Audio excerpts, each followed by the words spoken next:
Good afternoon. I'm Pat Living with the Department of Health and Social Services and moderator for the COVID-19 update for Wednesday, September 23rd. We're joined today by Yukon Premier, the Honourable Sandy Silver, and the Yukon's Chief Medical Officer of Health, Dr. Brendan Hanley. Our sign language interpretation is being provided today by Mary Thiessen, and André Boursier from French Language Services Directorate will translate any questions from French-speaking journalists. Following our speakers, we will go to the phone lines for questions from reporters and then to the reporters here in the room. We will call you by name and you will each have 2 questions. Before we begin, I'd like to verify that everyone can hear us. If any of the reporters are having a problem, please email Alexis Miller, Miller, at gov.yk.ca. Premier Silver? Thank you very much, Pat. Hello, everybody, and thank you for joining us again today. It's great to be back here with Dr. Hanley and with Mary on the traditional territory of the T'Anquatchim Council and the Kwalindun First Nation. Over the past few weeks, I've been traveling around the territory, visiting communities, to check in with people, with municipalities and First Nations leadership. I've been to Dawson City, to Beaver Creek, Haines Junction, and Watson Lake. Had many great meetings with different folks, including the new Chief and Council of Liard First Nation. We've also been meeting virtually with leaders, including Teslin and also Ross River. Each community is dealing with unique challenges related to the pandemic. Watson Lake, the gateway to the Yukon, is on the front line when it comes to visitors into our territory, those transitioning through it on their way to Alaska as well. The team of enforcement officers working in and around Watson Lake and Junction 37, they are doing a fantastic job keeping travelers informed about the current situation in our territory and the responsibilities of those who are entering to visit or on their way through to our neighboring jurisdictions. I also visited Beaver Creek with Minister Stryker on the other end of the Alaska Highway. Beaver Creek is seeing a lot of American travelers on their way to Alaska, and they are doing a great job keeping the community connected and protected. We have had more than 48,000 travelers enter the territory over the past few months, including more than 18,000 non-residents transiting through our territory. Even with all of these travelers, we have not seen any cases related to people traveling through the territory.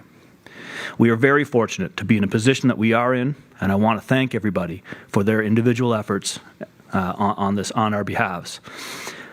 I especially want to thank Donna at the Visitors Information Center in Beaver Creek for her warm welcome and engaging conversation. Donna is a character, and I love characters.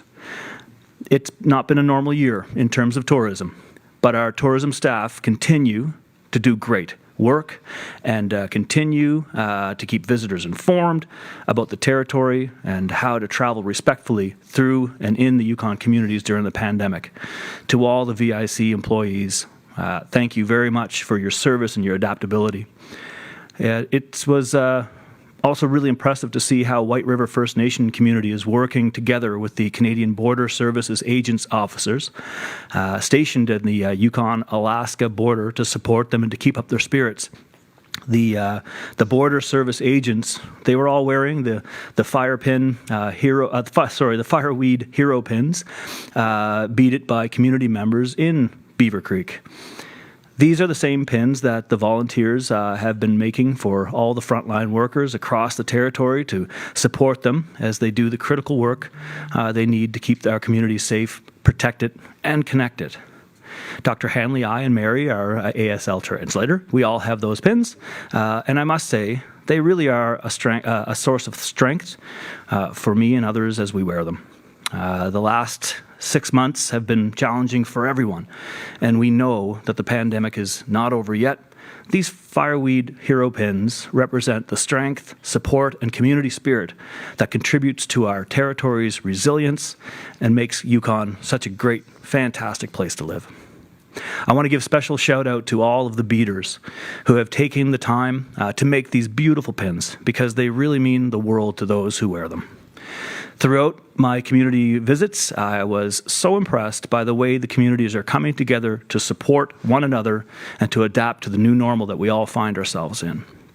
It's not just the communities either. It's the Yukon business community as well. Local businesses have faced unprecedented challenges this year, and they have shown incredible courage and determination to adapt to a new landscape that we all find ourselves in. My colleagues and I, including Ministers Pillay and Ministers Dendies, have been in close contact with Yukon business community to hear their concerns, to identify challenges, and to find opportunities to support our local economy. Throughout the pandemic, our government has recognized the need to support local businesses, and we will continue to do so. We introduced several programs, including the Yukon Business Relief Program, to support local businesses who are the heart of our economy. This program has helped hundreds of businesses in our territory to pay their bills and to stay in operation. Minister Pillay will be sharing more information about this important program tomorrow. We also changed the Yukon nominee program to help with nominees that are faced with layoffs or with reduced hours.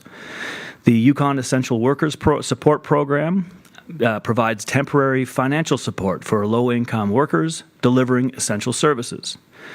Another important program we introduced is the Paid Sick Leave Rebate Program, which allows Yukon workers without sick leave to stay at home for up to 10 working days if they are sick, related to having to self-isolate. It also is available to those who are self-employed.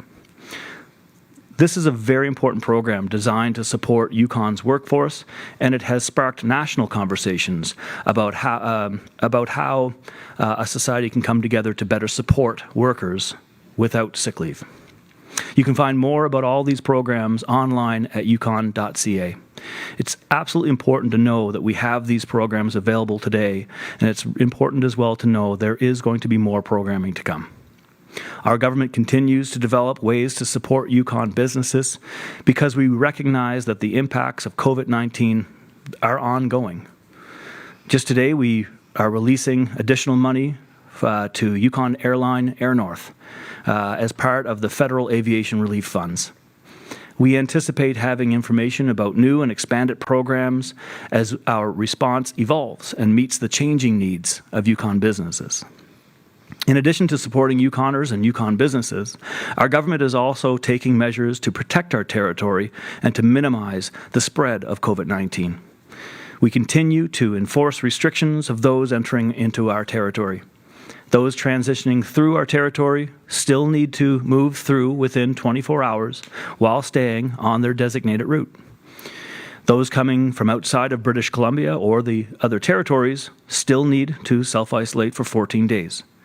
These requirements are set out in declarations that visitors must sign upon entry, and they must abide to these declarations. We have laid 3 new charges under the Civil Emergency Measures Act in the last few days.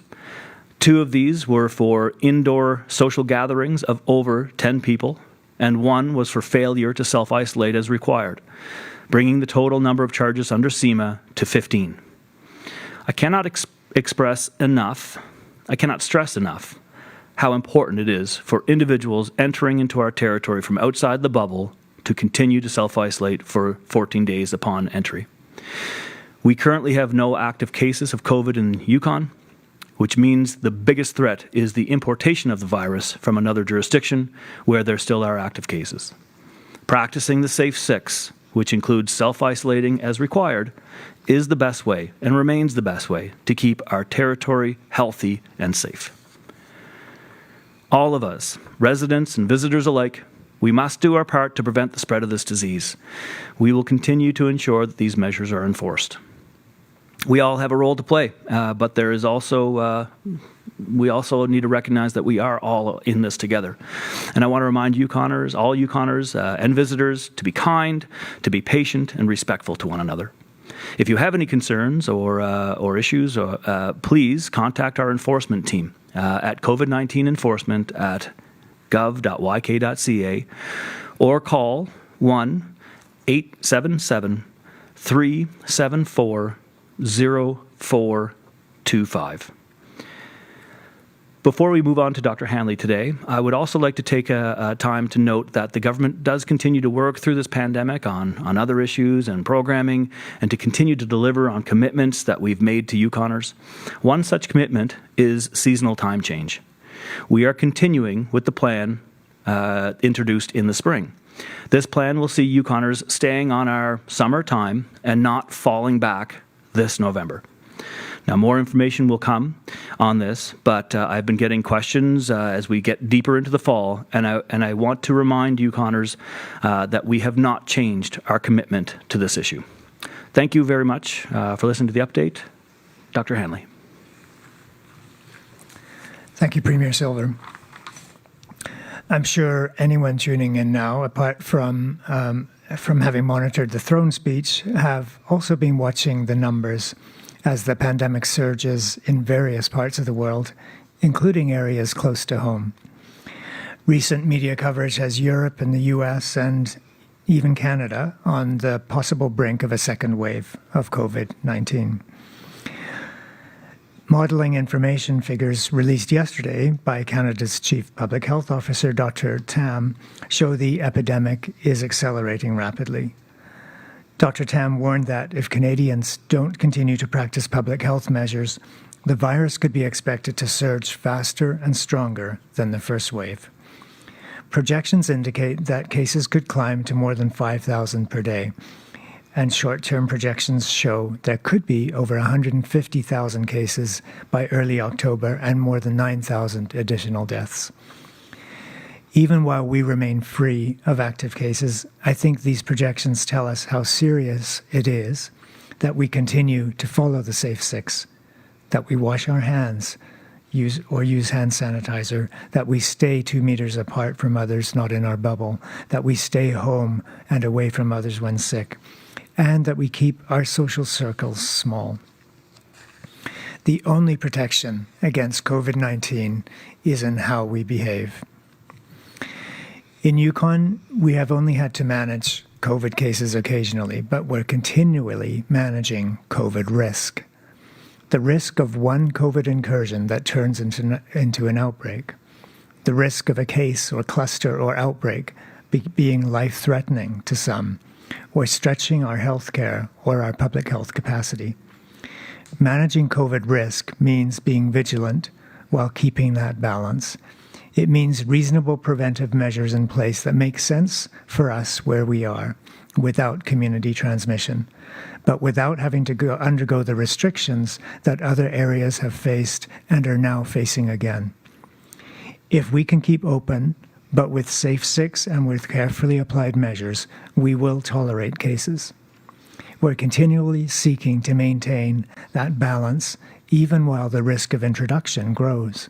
We have done well, and by holding on to these measures, we will continue to do well, even if we see cases. I have heard already how tiring this is. I've even heard from teachers that doing this in the schools after a month is tiring, and is it all really necessary? I think it is, because if and when we see cases in schools, we can keep going. We can keep schools open and keep kids learning and keep everyone well if we continue to maintain that balance. And just as the second surge or wave may hit, we could also begin to see influenza and other respiratory viruses circulating. If we're lucky in Canada, we'll experience what Australia and other Southern Hemisphere countries faced, a very low influenza season. But we don't know that this will be the case in North America. As Yukon CMOH, I've always stressed how important it is to get your flu shot. This year, I think we will all agree that it is even more important than usual. Since we can't tell the difference between COVID and the flu by symptoms alone, what we want to prevent is people getting sick from either, and especially from both. There are always lots of good reasons you can choose why to get the flu shot, and this year's tagline for the flu vaccine campaign is, "What's your why?" We all have our different priorities. For some, it's to keep families safe. For others, it's to keep themselves healthy. But this year, part of that why is to prevent the flu so we don't get sick with both at the same time. I'm asking everyone to prevent what they can. And while immunization against influenza is never a guarantee against infection, it still remains our best tool to prevent influenza. This year's flu clinics will look quite different if you're in Whitehorse. In rural communities, they will be more or less the same as usual through the health centres. In Whitehorse, all clinics are being centralized at the Yukon Convention Centre. We won't have the usual array of settings, and even Whitehorse Health Centre will not be the hub for the flu vaccine. The flu shots will be available at the Convention Centre on a drop-in basis with no need for appointments. We're doing it this way to maximize the number of people getting the flu shot, to keep them safe while getting the shot, and to make cleaning between patients easier and faster. Every effort has been made to make this a safe and positive experience. I've toured the centre, and I can tell you they're paying attention to every detail to make this process as smooth and efficient as possible. Further details will be coming in the next 2 weeks. But I can say that the vaccine will be available October 19th for those at higher risk, including those with chronic conditions, and then for the general public the following week. Additionally, this year, pharmacists will be able to provide flu shots in the pharmacies, and they will be announcing their own details to come later. As an additional preparatory step for this fall's influenza season, we've made some changes to the Respiratory Assessment Centre, or the RAC. First of all, the name is changing to the COVID Testing Centre, or CTC. The CTC is now fully staffed to provide COVID testing 7 days a week, with the clinic open from 8:30 in the morning to 6 p.m., and will continue with nurse practitioner appointments as they usually were, which are Monday to Friday from 10 a.m. to 4 p.m. for those who require respiratory assessment or diagnosis and treatment beyond simply testing. I can perhaps remind people again that testing does not always have to be immediate. For most people with mild symptoms, as long as they're feeling well and self-isolating, taking the next appointment at the CTC will be the best way to get tested. Going to the Emerge after hours is not necessary, except for those who need to be seen right away. As always, for people with acute shortness of breath or requiring any kind of urgent or emergency care, the hospital emergency department is the best place to go. There were some challenges this past week with backfilling staff at the CTC who needed to be off for various reasons. The Department of Health and Social Services is working with Human Resources to further develop a reliable on-call staffing pool, and we're confident in our ability looking forward to be able to provide testing 7 days a week. The increased hours of the CTC is part of the efforts to boost our testing capacity, as well as in anticipation of possible increased demand during the upcoming influenza season. Last spring, we saw a lot of flu at the end of the season, just as COVID was making itself known. At that time, once testing for COVID was in place, every person tested for influenza was also tested for COVID. With our inability to tell the difference between the two, any signs or symptoms of flu will mean this year a COVID test as well, as it has been throughout. But don't worry, it's only one swab for both viruses. For parents who may be concerned about children having to have a COVID-19 test, we are in touch with the work that has been done in BC to create a new saliva method instead of a swab. It's a gargle and spit method for testing for COVID. The results have been promising, and BC is sharing this information. We're working with our BC lab partners to see just how we could add this option to our testing in Yukon. With this less invasive test for children, it may be a kinder option for kids who might have to be tested multiple times over the coming fall and winter months. So more on that as we get further along that pathway. Testing of children is one issue that has been raised many times, and I've received many letters or emails from families and parents. But this is, I hope, addressed in the traffic light advice that we've issued to schools and to parents. And this has been sent to schools for broad sharing, and it's now also posted on yukon.ca. To go over the pathway briefly, red symptoms mean cough, fever, or difficulty breathing, and that means stay at home until you're both tested and all better. And yellow symptoms mean stay at home for a day and see what happens. If symptoms are single and improve after a day, you can go back to school. No need for a test. A simple runny nose is also fine to return to school with if you're otherwise well. 2 or more yellow symptoms mean stay home and get tested, or stay home for 10 days. The advice for kids under 6, mostly for the daycare audience, is slightly different from that from the older kids and adults. I realize that other jurisdictions are coming up with varying recommendations. We think our guidance is based on a good balance of pragmatism with a low tolerance for symptoms that are more associated with COVID in order to keep COVID risk in schools to a minimum. As always, we will see how well this works to keep the risk low while keeping kids as much as possible in their learning environments and their parents at work. We will continue to monitor and compare notes with other jurisdictions and modify if we need to. Grown-ups have to stay home when they're sick too. Don't try to show how tough you are by going to work. You could be putting your co-workers or anyone else you come into contact with at risk. We are working on specific tools for adults too, but the content and the principles are the same as what we've issued for school children. We have talked about how lucky we've been in Yukon. I feel lucky as well to be part of this community that is so supportive of our efforts to keep Yukoners informed and safe. We will continue to work to maintain the best balance, living with COVID risk while taking unnecessary precautions and maintaining our vigilance. Thank you for all your efforts and participation in taking the Safe 6 to heart. And don't forget that important 7th step, be kind. That's all for today. Thank you. Merci. Thank you, Dr. Hanley. Thank you, Premier Silver. We'll now go to the phone lines, and we'll begin with Haley from Yukon News. Thank you. My question was for the Premier. I was hoping to get a reaction to the throne speech today, and specifically if you're hoping to implement pharmacare in the territory, and if you're hoping for additional healthcare funding announcements.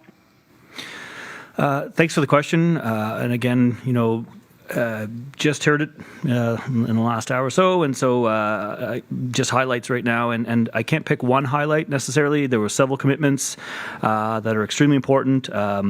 Long-term care was part of it, getting people back to work, support for tourism and cultural sectors, an action plan for women, initiatives on climate change, green energy, and of course universal daycare as well. So there's lots of things to talk about, and we'll be waiting for more of the details as we work with our federal counterparts, but cautiously optimistic on a lot of themes here. Thank you. Do you have a second question, Haley? Yeah, my follow-up related to that, I don't have the background on the particular issue, but wondering if pharmacare is something that's being considered for Yukon. So we've seen Ottawa announce pharmacare over a few different political parties over the years. What I heard, which was exciting to me, again, we'll see if there's details on pharmacare, and the devil is in those details. We are moving into the fall into conversations with the Canadian health transfer. Those are going to be interesting conversations as well. It was very interesting to hear that the federal government wants to step up into the space of universal childcare as well. So again, whether it's pharmacare or a conversation about universal daycare or how that pertains to the federal partnership with spending with the provinces and territories. Again, lots of positive things to be said in the speech from the throne. Interesting to see how that translates into action items as we move into the fall. Thank you. We'll move now to Claudienne, Radio-Canada. Yes, still on the throne speech, Premier, there was no specifics on a northern package for impact on COVID in the throne speech. Is that a disappointment? No, not at all. I just met with over the phone, obviously, with my counterparts, Premier Cochrane and Premier Sigavictuk this morning. We had a conversation about how the negotiations are going on the Northern Support package side of the restart funding allocations.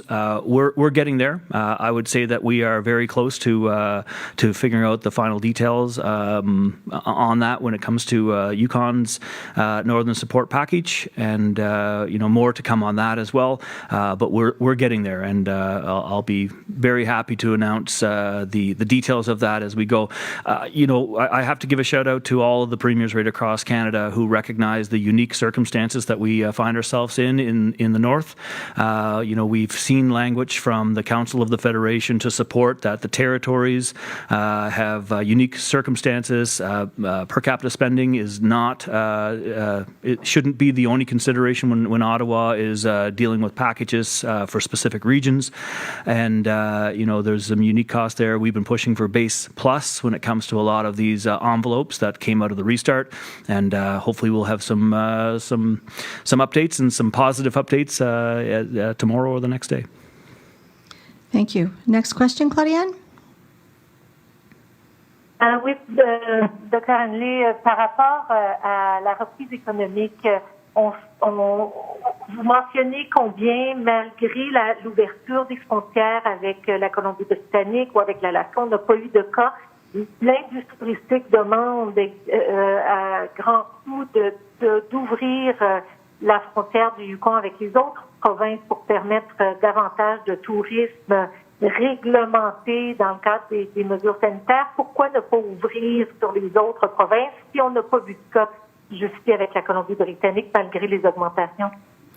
So the question for Dr. Hanley is, given the economic recovery and the fact that since opening the BC border, we don't have more cases than we had in the past, are you considering the possibility of opening the border with other provinces and to permit more of this economic tourism to trickle through the Yukon?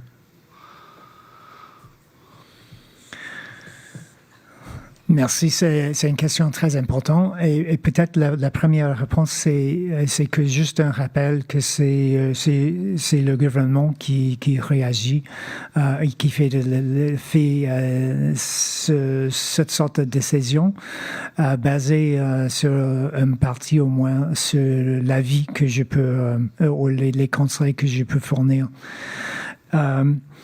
Et pour moi, c'est une question pour toujours considérer, pour non juste pour le tourisme, l'industrie du tourisme, mais pour une société le plus ouverte possible, mais équilibré ou balancé avec un risque, une réduction des risques prudents basée sur le risque d'importation. Donc, on suit les critères, les 6 critères qu'on a décrits qui incluent le risque d'importation et la capacité de santé, la capacité de santé publique, si on a des cas, la transmission locale et comment sont les mesures en place et comment ils sont suivis, les mesures comme la Secure 6. Donc, c'est toujours toute cette formule basée sur ces critères qui est en balance. Pour le moment, je pense que c'est pas le bon moment d'ouvrir plus. Et peut-être il y a 2 raisons. À part de critères, il y a 2 raisons, je pense, plus visibles. Une, c'est que on est en train d'augmenter significativement. On a une augmentation significative dans tout le pays. Donc, c'est peut-être pas le bon moment d'ouvrir plus. Et la concentration, c'est de rester en place avec ce qu'on a maintenant, la grande ouverture avec Colombie-Britannique. Et même quand on a démontré qu'on peut le faire, c'est toujours, on est en train de gérer un risque d'importation plus grande. Et le deuxième, c'est que malheureusement, le fait, c'est que les Canadiens sont pas en train de voyager. Les Canadiens restent pour la plupart sur place. Donc, et c'est cette sorte de conversation est en train d'avoir directement avec les représentatifs de tourisme du Yukon. Donc, on a parlé directement de ces faits-là. Et pour le moment, on reste sur place, mais toujours on examine les possibilités pour le futur. Thank you. We'll move now to Philippe from CBC. Yes, hello. I am wondering if there are plans to expand flu vaccination in the community. We've seen pharmacies in Whitehorse offer the service and the expansion Dr. Hanley mentioned. Will anything be changing in communities outside Whitehorse? Yeah, thank you. That's a really good question. We don't have pharmacists in rural communities on the question of pharmacies.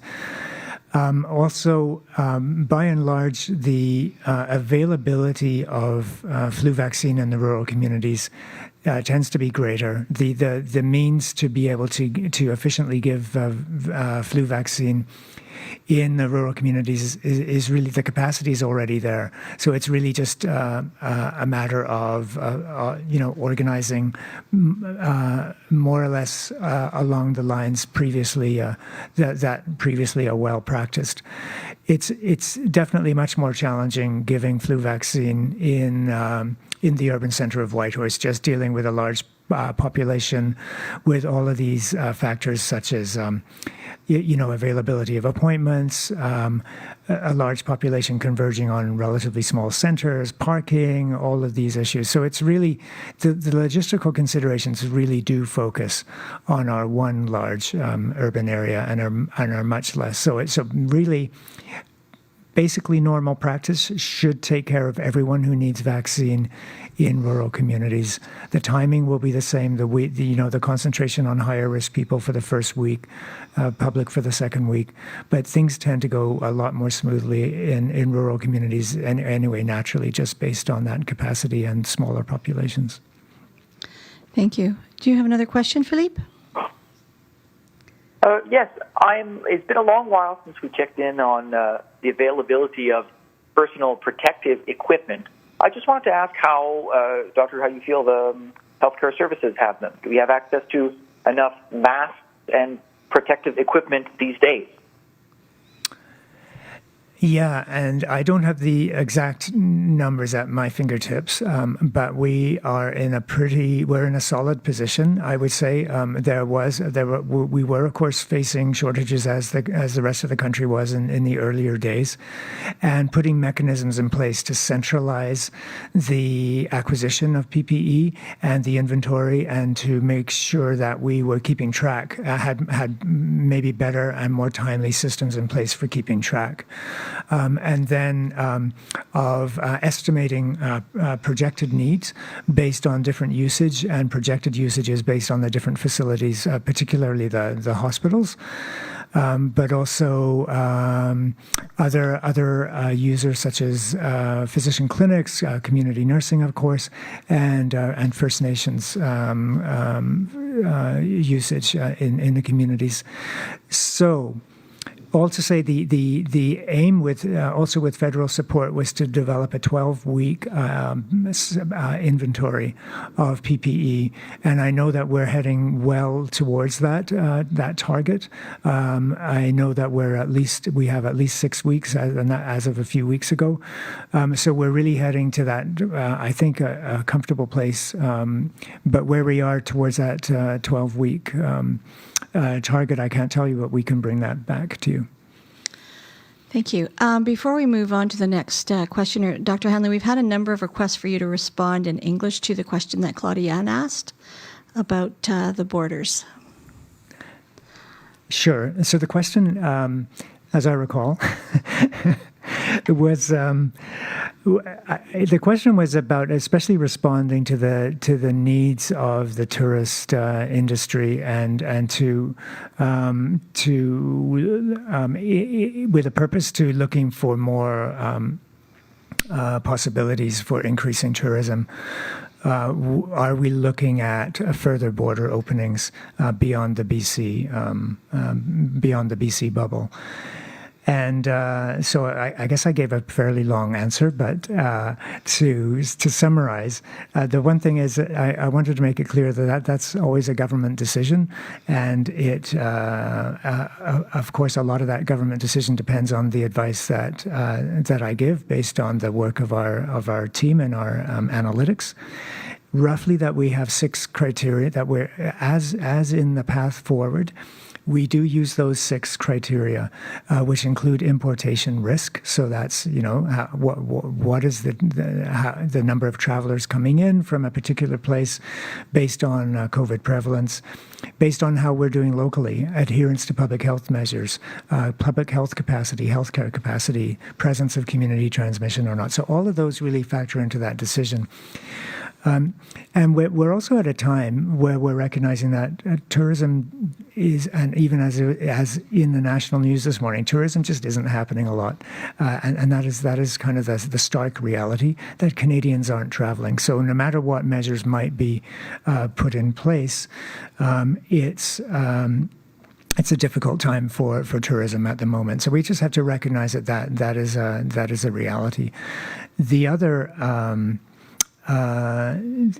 other stark reality is that although we want to do our best to maintain our open borders with BC, this probably isn't the best time to be recommending further openings. And I know I've mentioned this on several of my recent media updates that we're continuing to look at an increase in cases, significant now increases even at the point of a potential large surge in cases in many other jurisdictions. So definitely importation risk is going up at the moment.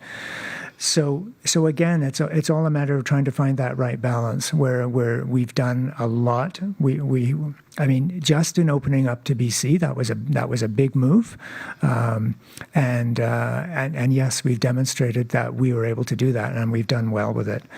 But is this the right time to make that next move right when we're on that real second upward curve? So this is a time to be a little bit more careful. And for me, it's a matter to watch, see what happens. Where will we go? Will we get over this curve and then be able to reevaluate that importation risk compared to the other criteria? And then what are the opportunities? What are the potential benefits? And let's get some more thoughts and analysis around that. So that's the other point that I didn't mention in French, but I'll mention in English, is as I said, I think even a month ago, our real focus now is getting kids into schools. We're now a month into that and doing that safely. We're still working out a lot of kinks. Kids and teachers and staff are still kind of getting used to that. And that's definitely been a prime focus. And again, I think in view of rising epidemiology, perhaps not the best time to open up further. Thank you. We'll go now to, apologies, Premier Silver. No worries. Thank you, Pat. I just wanted to add on to that, thanks for Brennan Hanley clarifying the recommendations coming from the Chief Medical Officer of Health, policies come from governments, and whether that's federal governments or territorial or provincial. I thought Pierre Germain did a great job representing the Tourism and Culture Department this morning on local news, speaking about, breaking down the numbers. 70% of the tourism that we rely on in the Yukon is international. And as folks know, the international borders are a federal decision to be made as well, but again, based upon the recommendations. And it's been a very difficult season for tourism. What I'm hearing from industry, they would much rather be working than getting support from a government, and I really appreciate that. I was just in Dawson, where the impacts continue to be felt throughout the community there as well. Our government has taken early action to support local businesses, and we're going to continue to work closely with the business community to understand, and that's the big thing, is understand how we can continue to support local communities to find out who's falling through the cracks as we have restart money or local support money from our departments now. I do want to give a shout out to Sandy Legg, the general manager of Wilderness Tourism Association of Yukon. I was told that she was busy, going out and speaking to a lot of different tourism sector businesses. And this type of information coming back to us is extremely important as we design programs to work with those industry stakeholder folks. And we're going to continue to work with TAIA. We're going to continue to work with local businesses. It's not the most optimal time. There was a survey done of Canadians. 7% of Canadians right now are willing to travel outside of their regions, and these are the realities we're in right now. And as we're in the last stage of recovery and before before a vaccine, we are seeing increases in the epidemiology and being very concerned, and we are in a pause. To predict the future is something we can't do right now, but at the same time, we are there to support the seasonal businesses. We are there to support the tourism sector. Thank you. We'll go now to Marine from Aurore Boreal.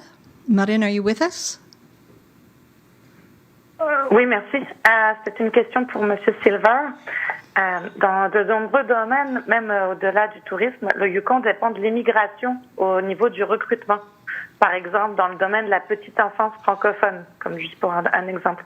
Est-ce que le gouvernement prévoit d'aider les entreprises et les organisations qui vont souffrir des conséquences de la fermeture des frontières internationales pour recruter pour les ressources humaines? So the question is for the Premier. A lot of businesses are using immigration as a way to recruit personnel to fulfill some of their needs, most importantly in early childhood care. Is the government going to be able to help these organizations to be able to fulfill their needs in terms of recruitment? Excellent question. And we've been working with a pilot project on the nominee program that's been very successful. We have supports out there for folks in the nominee program. And we've been working with the university, when it comes to international students. Our desire is to help support students who are here now growing roots into Yukon as well. This has been a conversation on the federal stage as well with the premiers and with the First Minister's meetings. It's something we continue to monitor. I think what we're noticing in Yukon and right across Canada as well is we need more people to be in employment and especially when it comes to really important fields like early childcare. This is not babysitting. This is professionals providing professional services, professional education and support for our earliest of Yukoners, our youngest of Yukoners, and it's extremely important. I'm very proud of the work that the team is doing in immigration, and we'll continue to support folks that are in Yukon, First Nations governments, municipal governments, as they battle with trying to figure out how to put people to work in their communities, put Yukoners to work, but also work with immigration to add to our population with new Yukoners. Thank you. Avez-vous une autre question, Marine?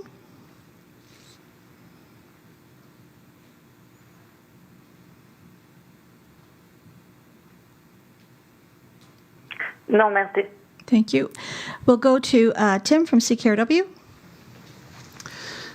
Hi, good afternoon. Both of you may want to answer this question, but Dr. Hanley, you'd alluded to about people going to work, don't be a hero. I mean, it is September now. People may be out of sick days.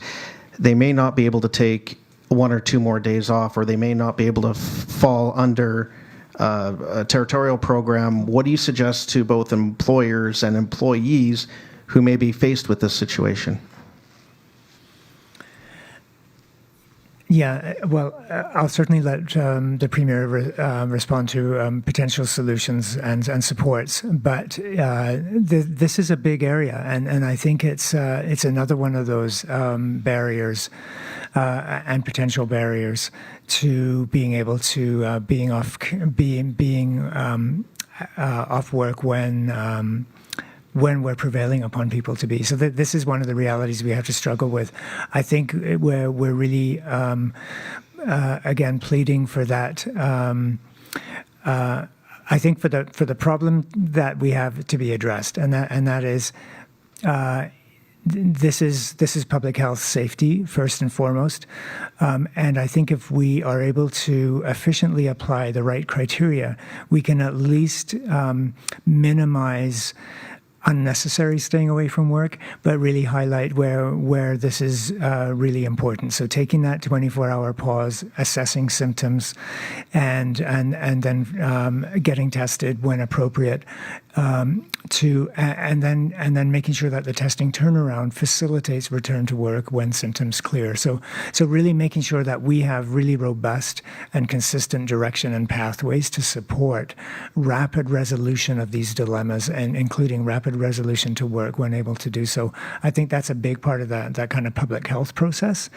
And so that means clear guidelines, consistent guidelines, keeping up with changing literature and changing evidence, and maintaining testing capacity. The other aspect, of course, is ability to work at home. So when people are well enough, as much as the work environment allows, being able to to encourage that flexibility and being able to carry out work at home, whether it's the kids who are sick or the adults who are sick, but not to duck from that being a real reality that as a society I think we have to better address. So I'll hand over to the Premier. Thanks, Dr. Hanley. It's definitely something that we took seriously from the very beginning. It was one of our first support programs when folks were getting tested right away. It was extremely important. We know that our government has sick leave provisions. We want to make sure that expanded out to other businesses that didn't offer it, or even folks that are self-employed, like artists, for example. It's an important question, but I will say, the program's undersubscribed. I haven't heard of a lot of people tapping out or topping out on the service. We know that the national government as well is looking towards modeling, what we've done here in the Yukon with a national program. It's being met in different jurisdictions from different premiers with different levels of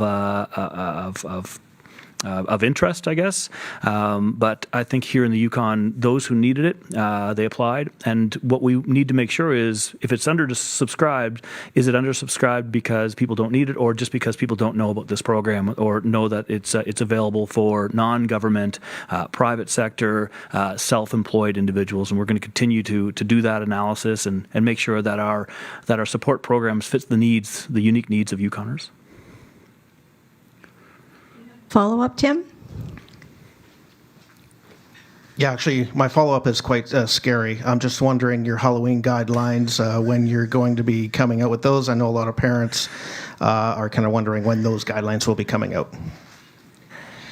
Yeah, I don't like those scary questions, but we're on it.